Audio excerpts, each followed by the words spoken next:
This meeting is being recorded. All right. Well, for this new year, I am going to be picking a new topic for a while on the podcast. I'm going to be talking about the architecture of reality. Going to be talking about cosmology, what cosmology is, and give sort of a historical overview of cosmology and looking at a lot of different people throughout history and their takes on what cosmology is. And cosmology is what is the nature of the this place that we live in? What is the nature of the universe, the nature of reality, the nature of where we are, and then where do we fit into it? So anthropology and cosmology kind of go hand in hand. Anthropology is the study of what is man, and cosmology is the study of what is the cosmos.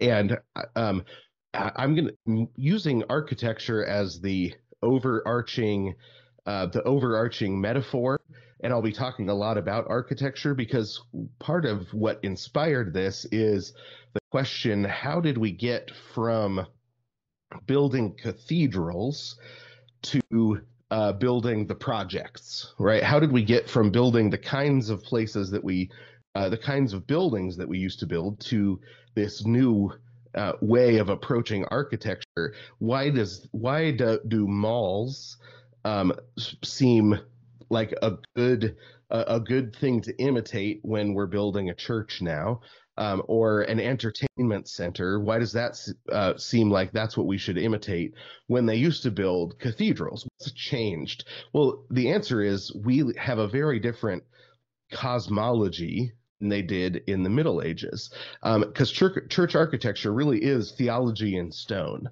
The the theological context of the medieval and Reformation churches, and even the early American church, is significantly different. And we don't see it because we often don't think about cosmology. There's a I think, really interesting paper written by Robert Falconer called "Blessed Are the Consumerists," and in it, the subtitle is "The Ideology of Contemporary Megachurch Architecture," and he just argues and goes through what inspires modern church architecture in very growing, successful megachurches. And he talks about the emphasis on shopping malls and entertainment centers, spectacle, material prosperity, and the things that come as inspiration, that consumerist influences, the so that churches build their buildings to align more with secular consumer spaces, rather than what he believes the church is for: sacred or communal aspects of Christianity. And that's the conclusion that he comes to, and whether that is the right conclusion or not, I think he's a really interesting person to read about the topic, because he points out that it's in the name of evangelism that we build our churches to reflect the way people think about reality, right? We think especially that we're going to be able to draw the youth in, but for one, it doesn't really work in any long-term sense. But also, he points out that it isn't actually presenting a true Christianity, that the architecture is saying something different than the message that the scriptures teach.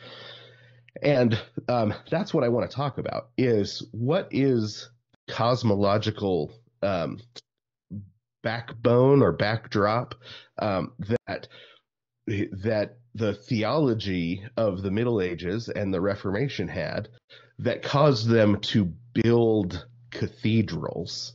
And we're going to look through a lot of different authors, talk about Dante and Chaucer, Milton and Shakespeare, and Maximus and Plato and Aristotle, and um, and and then I want to go through the changes of the cosmologies that really begin to split off in the late Renaissance, Italian Renaissance, and then in the Enlightenment become the normal expected way to think about the cosmos, because we often have such a different um, cosmology that when we read older authors, we don't even hear what it is that they're saying.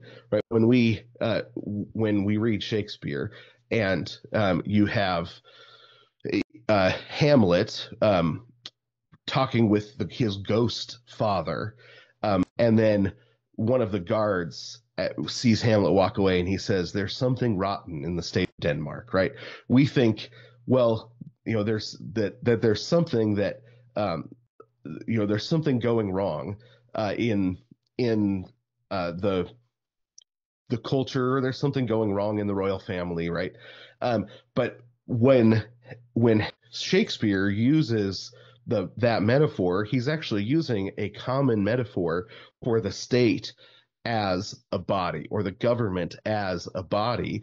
And rotten is not it is a it might be a term they use if meat goes bad or something, but it's actually a medical term, right? That there's an illness in the body politic, because they see uh, the interconnectedness of the society and the body politic, right? They see the way that everything is connected, and so that if something goes bad, let's say with the king's brother murdering the king in order to take over, which is the plot of Hamlet, obviously, that isn't something that stays put, because it's not as if you can do something over in the corner and as long as nobody knows, it doesn't affect anyone, but that instead, the immorality of the immorality of the government, or the immorality of the royal family, is something that spreads like cancer, or spreads like an infection. If you have, one of the ways I know, that I'm getting sick is you start, like, you get swelling in your gums or something, right? And then a cough develops, and you think, well, what's the connection between my gums swelling and developing a cough? Or excuse me, see, start talking about coughing and you start coughing. Well, the connection is that they're all a part of the same body, and the same blood flows through all of it.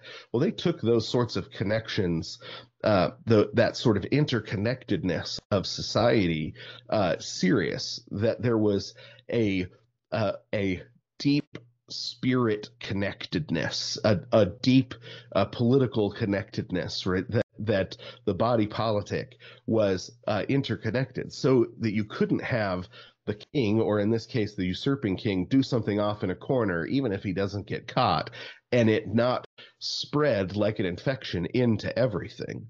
And so that unless justice is done, there is a rottenness, an infection that is going to spread throughout the rest of society. And in fact, that's what the story is when the opportunity to put an end to the rottenness, to the infection happens, the injustice it arrives, and it's not taken properly. Uh, it spreads and destroys the entire royal family, even people that weren't directly connected to the guilt, but that's because they believed in a deep, real, covenantal, deep, real spiritual interconnectedness of everything, that such that actions over there in secret affected what is out here in the light. And that went for everything. That went all the way up through stars, down to down to the flowing of the water and the health of the fields, right? That everything was deeply interconnected, and that's something that we have lost, because we really believe that the only way things can affect one another is if they physically touch, right? By means of physics. But even there, when we talk about physics, I remember even just recently, just a couple of weeks ago, seeing something fly through the air and a pine cone fly through the air and and break apart as it did, and saying, "Oh man, look at that, physics in action." Well, even that, I am, even by saying physics in action, I am talking about cause and effect in a particular way that they wouldn't have um, understood, because physics are laws derived from observation. The laws of physics don't cause anything. The laws of physics are us describing the way we cause and effect tends to happen as we've experienced it or as we've observed it. But the laws themselves aren't a thing. The laws don't cause anything to happen. But that's actually the way that we think, is that the laws of physics are causative agents. And that's because of our cosmology. The causative agents in a pre-modern understanding are simply different than the causative agents as we think of causative agents. And that's because the cosmology is fundamentally different. The belief system about what kind of place we live in is fundamentally different. And so I really want to just walk through that this year, and talk about what is the what did the ancients and the medievals and the reformers, and the Enlightenment and the Renaissance and different times and places, different thinkers, what did they believe about the architecture of reality, and what and how can we expand our imagination beyond the assumptions about the architecture of reality that we just pick up because it's the air we breathe and the water that we swim in. So I think it's going to be hopefully a fun year.